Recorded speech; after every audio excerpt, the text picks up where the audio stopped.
Good. We have offensive coordinator Chad Scott. Questions for Coach Scott? Chad, so Hudson was a story coming out of Saturday. So any surprise for you? Because obviously hadn't played much. So what was the shock value from the coaching side?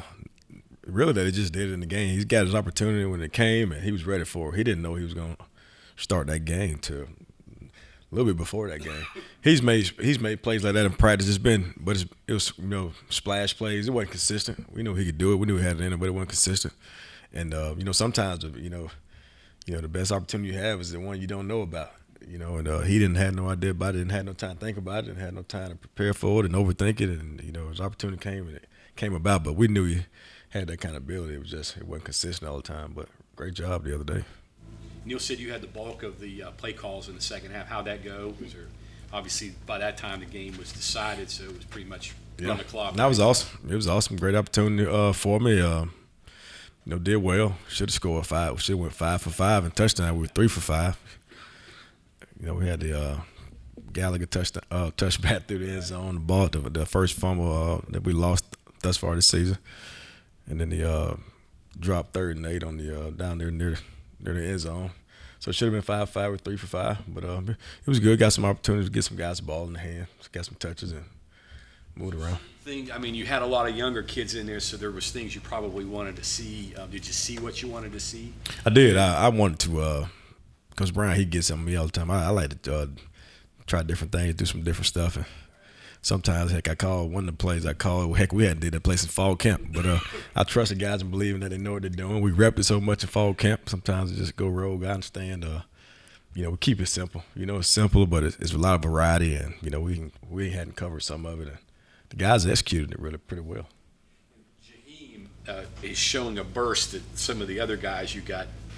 Maybe a little different. Oh, yeah, absolutely. And they'll be the first to tell you. He's fastest one in the room. They'll be first to tell you.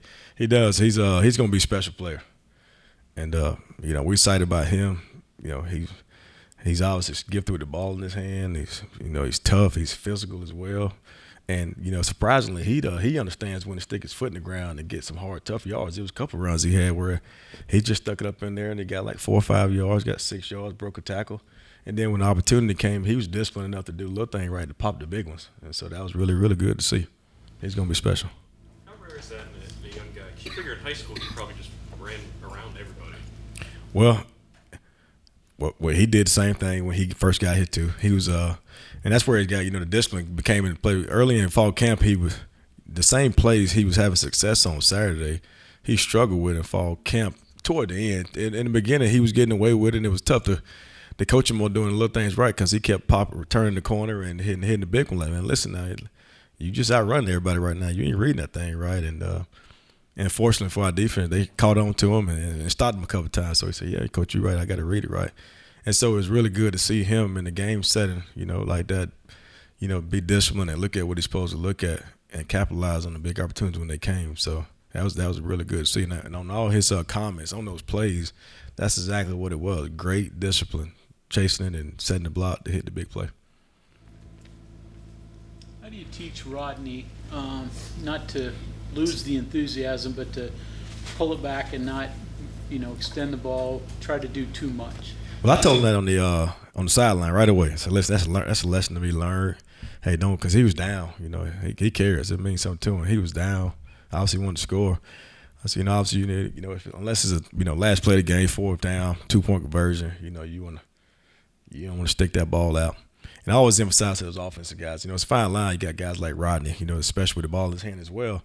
We don't ever want to take away their creative ability. We call it play to be called, but, you love to, with the talent some of these guys have to be able to take the play you call and do something special with it and make something special happen, be an explosive play or touchdown. And he has that kind of ability. So, told him at the time, hey, listen, pick your chin up, lift your head up. Don't do it in those particular situations and, make the next play, but don't be scared to go make another play.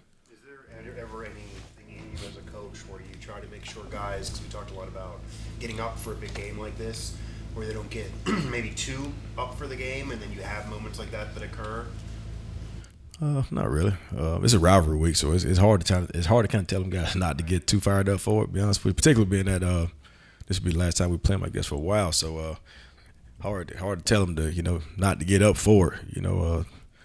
So A guy like Rodney though, because he just had that moment against Duquesne, but he's from like the middle of this rivalry. His Right. sister obviously cheerleader. Gotcha. Well, for me, I'm all for him getting all riled up for it, to be honest with you. We need it. We got to have a great week of practice. That's a challenge for us this week, to have a great week of practice. So I'm all for him getting all riled up for it. We got to, within doing that, though, we got to continue to do the little things right. I talked about it today is, not focusing on the result, but focusing on the action that produced the result. So, with all the anxiety and excitement, which we need it, and it's great, and to get us off to a great start, do the little things that it takes to create those big plays we all want. Narduzzi's known pressure. That's his deal, and plays that 4-3 defense, the old school Right. style. What jumps out with you when you watch Pitt's defense? Just aggression. The aggression, and we're prepared for it. That was the beauty of having an opportunity to open up Penn State to start. They gave us an aggressive defense that brought similar blitzes and similar aggression and same mindset to get you off schedule, get you behind downs, and get you in third and long situations. And thus far, we've done a phenomenal job between the backs and the O-line, communicating and executing it and picking it up. So we're ready for it. If you ID things right and you do it, there are opportunities to hit big plays. Absolutely. We talk about being scrupulous and situational play, man. Be disciplined, see what you're supposed to see, treat, those, we call scrupulous and situational play, whether it be short yardage, goal line, pressure downs where we know they're going heavy blitz, particularly like for versus run situations, to read it as if it's 1st and 10 in the open field and they get two guys in the gap and you capitalize and you discipline to see what you're supposed to see. It could be a big one, and we've had that in the past, so they understand that. Based on what you saw in camp and maybe what you haven't seen so far, what difference is Horton maybe make to your passing game and just the offense in general? Say it one more time. Horton, if he comes back, what half of the difference? Hey, Horton, we had Horton out there today. We did some extended football for some guys like Horton who's just coming back, and Nico Marchio threw a ball. He probably threw a little too early. It looked like it was going to be severely overthrown, and Horton stuck his foot in the ground and took off to go get that thing, man. It was pretty impressive. So I'm excited to have that kid back. I mean, he got some different speed. He got scary speed. So excited to see him come back. He got some fresh legs with his speed. That's going to be scary, but really excited about him. Other young guys you saw? You mentioned several of them there. Yeah, so Johnny Williams had a really good game as well. Yeah. Johnny Williams played really well, looked really good, was physical, did a great job, comboing and climbing to the second level, which is really good to see. DJ Oliver came in, got some tough yards. Sully Weedman did a great job, played really physical as well, and obviously Jaheim and then Rodney. So that was good to see. It was good to get those guys some work, and they were ready for it. They weren't nervous for the moment. And then the biggest thing, obviously, other than the fumble there in the end zone, they did a great job taking care of the ball. Heck, DJ was so nervous. I don't know if y'all saw DJ. He was like cradling the ball the whole time. Like, hey, DJ, you relax, man. Run natural, and then when you get in traffic, cuff the ball is what we call it. Those protection drills are working, I guess. Ain't no doubt. He said, Coach, I just didn't want to fumble that ball. We talk about ball security every day, so I was nervous. So he was running around cradling the ball the whole time. The guy was giving him a tough time. Was it hard for DJ not to get that touchdown, and then Nico runs it in on the option? No, not really. That he's a soft-spoken, selfless kid. He never said anything about it. Fortunately, we had another opportunity to come back and get him in the game, and he was able to get in there. So, but nah, he's a very selfless kid. It was, heck, for all of us, they all do a great job. They all pretty selfless, so they were excited for him. I guess when you get DJ down there, I mean, teams are going to expect him to get it right because they kind of sold. Ain't no doubt. DJ and CJ.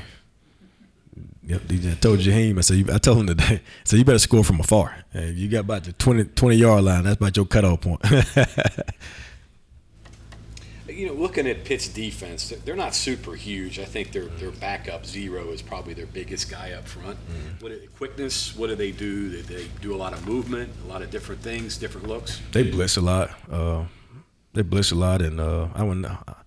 they move around quite a bit stunt wise, but they blitz a lot and try to confuse you up front with the blocking schemes and whatnot. Okay. biggest rivalry game that you've been a part of, player or coach, and how did last year's atmosphere compare to some of those? Player, coach, biggest atmosphere. Yeah, I would say so. That atmosphere last year was unreal. It was times in that stadium. I've been to the Steelers Stadium several times just for a Steelers game, and that atmosphere, and I was surprised at how loud it was. It was extremely loud in there, down there in that football field. It was tough to hear sometimes at certain point times of that game. So definitely the biggest one, no question, that I've been a part of. And so that's why I was saying, like, keeping these guys, energy levels down this week gonna be tough to do. You were So. in C for a while in Kentucky both, right? So I didn't was, but none of those atmospheres either? the North Carolina Duke, that's more of a basketball, different rivalry. We didn't really see the Dukies as a football rivalry. And NC State was tough, really good one as well. Coach Brown talked about trying to calm Garrett down.